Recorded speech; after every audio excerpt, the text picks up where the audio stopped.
창세기 37장 1절부터 17절까지의 말씀입니다. 한 절씩 교독하겠습니다. 야곱이 가나안 땅 곧 그의 아버지가 거류하던 땅에 거주하였으니 야곱의 족보는 이러하니라. 요셉이 17세 소년이로서 그의 형들과 함께 양을 칠 때 그의 아버지의 아내 비라와 실바의 아들들과 더불어 함께 있었더니 그가 그들의 잘못을 아버지에게 말하니 요셉은 노년에 얻은 아들이므로 이스라엘이 여러 아들들보다 그를 더 사랑하므로 그를 위하여 채색 옷을 지었더니 형제들이 아버지와 형부는 그를 더 사랑함을 보고 그를 미워하여 그에게 편안하게 말할 수 없었다. 요셉이 꿈을 꾸고 자기 형들에게 말하매 그들이 그를 더욱 미워하였더라. 요셉이 그들에게 이르되 청하건대 내 꿈을 들으시. 우리가 밭에서 곡식단을 묶더니 내 단은 일어서고 당신들의 단은 내 단을 둘러서서 절하더이다. 그의 형들이 그에게 이르되 내가 참으로 우리의 왕이 되겠느냐 참으로 우리를 다스리게 되겠느냐 하고 그의 꿈과 그의 말로 말미암아 그를 더욱 미워하더니 요셉이 다시 꿈을 꾸고 그의 형들에게 말하여 이르되 내가 또 꿈을 꾼즉 해와 달과 열한 별이 내게 절하더이다 하니라. 그의 아버지와 형들에게 말하며 아버지와 그들을 꾸짖고 그에게 이르되 내가 꾼 꿈이 무엇이냐 나와 내 어머니와 내 형들이 참으로 가서 땅에 엎드려 내게 절하겠느냐. 그의 형들은 시기하되 그의 아버지는 그 말을 간직해 두었더라. 그의 형들이 세겜에 가서 아버지의 양떼를 칠 때 이스라엘이 요셉에게 이르되 내 형들이 세겜에서 양을 치지 아니하느냐 너를 그들에게로 보내리라. 요셉이 아버지에게 대답하되 내가 그리하겠나이다.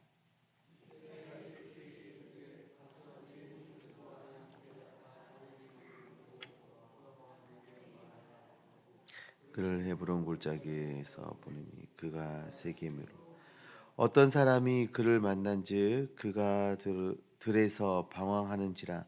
그 사람이 그에게 물어 이르되 내가 무엇을 찾느냐. 그가 이르되 내가 내 형들을 찾으 청하건대 그들이 양치는 곳을 내게 가게. 그 같이 읽습니다. 그 사람이 이르되 그들이 여기서 떠났느니라. 내가 그들의 말을 들으니 도단으로 가자 하더라. 요셉이 그의 형들의 뒤를 따라가서 도단에서 그들을 만나니라. 아멘. 살아계신 하나님의 말씀입니다. 오늘 본문은 이렇게 시작을 합니다. 야곱이 가나안 땅 곧 그의 아버지가 거류하던 땅에 거주하였으니. 여기에는 비슷해 보이지만 중요한 두 단어가 나옵니다. 바로 거류와 거주입니다. 이삭은 가나안 땅에서 거류했습니다. 아직 나그네처럼 살았다는 뜻입니다. 그런데 야곱은 그 땅에 거주했습니다. 하나님께서 아브라함과 이삭과 야곱에게 주신 약속이 좀 더 단단하게 세워지고 있음을 보여주는 장면입니다. 바로 앞장인 창세기 36장에서 에서의 족보가 나옵니다. 에서의 자손들은 세상적으로 보면 굉장히 잘된 것처럼 보입니다. 족장도 되고 왕도 됩니다. 그런데 이상하게도 그들이 잘 될수록 약속의 땅에서 멀어져 갑니다. 반면 야곱은 여전히 연약하고 부족한 사람이지만 하나님의 언약 안에 머물러 있습니다. 성경은 이 대조를 통해 하나님께서 자기 약속을 어떻게 붙들고 이루어 가시는지를 지금 보여주고 있는 것입니다. 그런데 창세기 37장 2절은 이렇게 말합니다. 야곱의 족보는 이러하니라. 야곱의 족보는 이러하니라. 이렇게 말하면서 누구의 이야기가 시작되고 있습니까? 요셉의 이야기가 시작되고 있습니다. 이상하지 않습니까? 야곱의 족보라고 해놓고 본격적으로 요셉의 이야기가 펼쳐지기 시작합니다. 이것은 요셉의 이야기가 단지 요셉 한 사람의 성공 스토리가 아니라는 뜻이죠. 요셉을 통해서 하나님께서 야곱을 어떻게 다루시고 어떻게 이스라엘로 만들어 가시는지를 보여주는 이야기가 요셉의 이야기다라는 것입니다. 본문은 먼저 요셉을 소개합니다. 요셉은 17살 소년이었고 형들과 함께 양을 치고 있었습니다. 그런데 그는 형들의 잘못을 아버지에게 말하죠. 우리말로 보면 요셉이 정의로운 사람처럼 보일 수 있지만 원문의 뉘앙스는 단순한 보고라기보다는 감정이 섞인 험담에 가까운 말입니다. 형들을 험담한 것이죠. 그러니까 요셉은 처음부터 완벽한 믿음의 사람으로 등장하지 않습니다. 요셉도 미성숙한 사람으로 등장하고 있습니다. 형들 앞에서 지혜롭지 못했고 말과 태도는 부족한 사람이었습니다. 그런데 그런 요셉을 야곱은 특별히 사랑했습니다. 다른 형 아들들보다 더 사랑했고 채색 옷을 입혀 주었습니다. 그 옷은 단순히 예쁜 옷이 아니라 요셉이 아버지에게 특별한 아들로 인정받고 있음을 보여주는 상징이었습니다. 그러니 형들의 마음은 어떻겠습니까? 이미 아버지의 편애 때문에 요셉을 미워했습니다. 그런데 여기에 요셉의 꿈 이야기가 더해집니다. 이미 형들을 험담했고 형들보다 편애를 특별한 사랑을 더 받아서 시기와 질투를 받고 있는 이 요셉은 여기에 꿈 이야기까지 더하고 있습니다. 요셉은 꿈을 꿉니다. 형들의 곡식단이 자신의 곡식단에게 절하는 꿈을 꾸었습니다. 형들은 그 말을 듣고 말합니다. 네가 참으로 우리의 왕이 되겠느냐.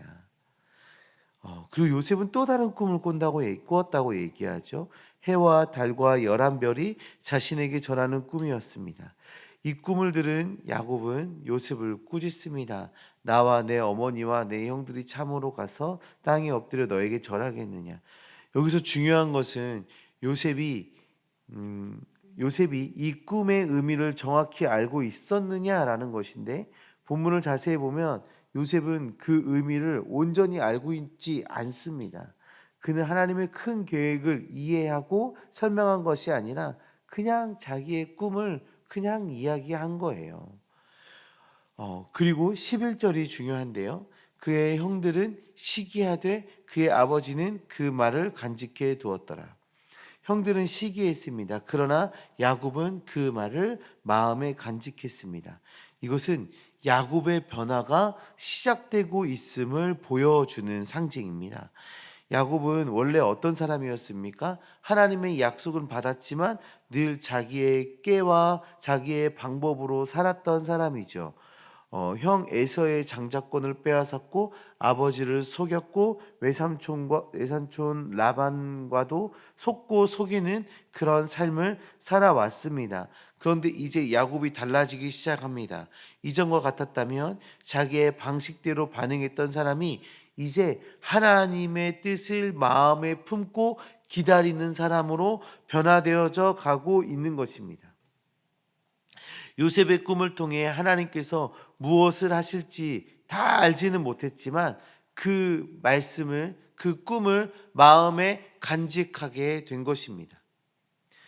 바로 여기에 오늘 본문의 핵심이 있습니다. 요셉의 이야기는 요셉이 대단한 사람이 되었다라는 이야기가 아닙니다. 하나님께서 요셉을 통해 그 야곱의 가정을 어떻게 이끄시고 야곱을 어떻게 하나님의 사람으로 만들어 가시는지를 보여주는 이야기인 것이죠. 더 나아가 요셉의 이야기는 예수 그리스도를 바라보게 합니다. 요셉은 형들에게 미움을 받고 팔려갑니다. 예수님도 자기 백성들에게 배척을 당하시고 제자였던 가룟 유다에게 팔리십니다. 요셉은 애굽으로 내려가 고난을 겪지만 결국 기근 가운데 죽어가던 가족들을 살리는 그 구원의 통로가 됩니다.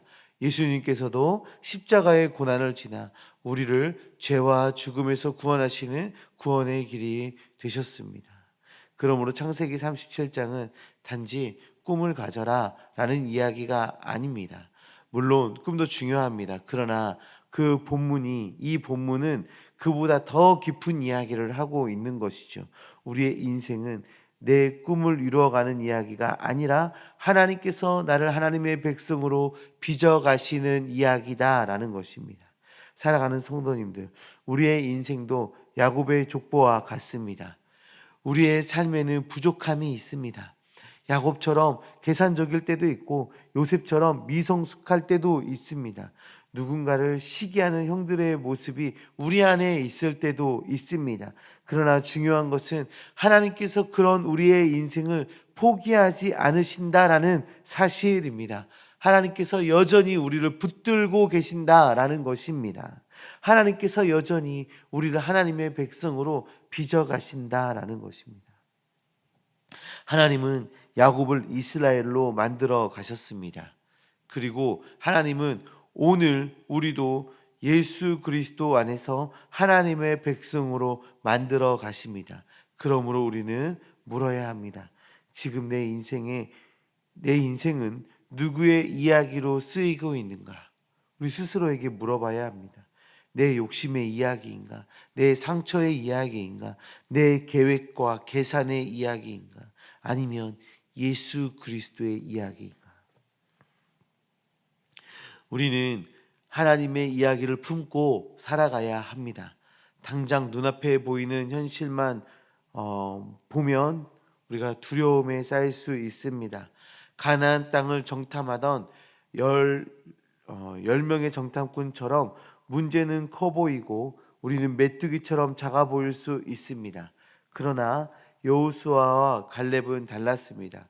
그들도 같은 땅을 보았고 같은 사람들을 보았습니다. 같은 현실을 본 것이죠. 그러나 그들은 하나님의 약속을 붙드는 사람이었습니다. 여호와께서 우리를 기뻐하시면 우리를 그 땅으로 인도하여 들이시고 그 땅을 우리에게 주시리라. 이것이 믿음의 시선이죠. 현실을 부정하는 것이 아니라, 문제를 못 본 척하는 것이 아니라 현실을 바라보면서 현실보다 더 크신 하나님, 우리와 함께 하신 하나님을 바라보는 것입니다. 요셉은 자기 인생의 큰 그림은 몰랐습니다. 야곱도 하나님의 계획을 다 알지 못했습니다. 그러나 하나님은 알고 계셨습니다. 하나님은 요셉의 꿈을 통해, 형들의 시기를 통해, 야곱의 기다림을 통해 결국 구원의 이야기를 써 내려가고 계셨던 것입니다. 우리의 삶도 그렇습니다. 지금은 이해되지 않는 일들이 있습니다.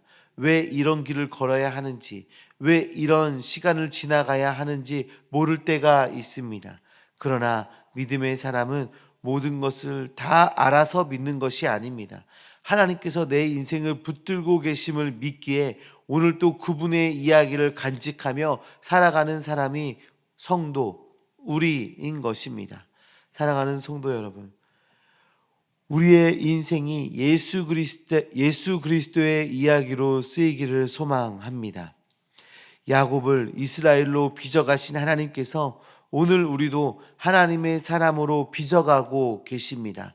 그 하나님을 신뢰하며 우리의 삶 가운데 하나님의 이야기가 나타나기를 소망합니다. 우리 이 시간에 말씀을 기억하며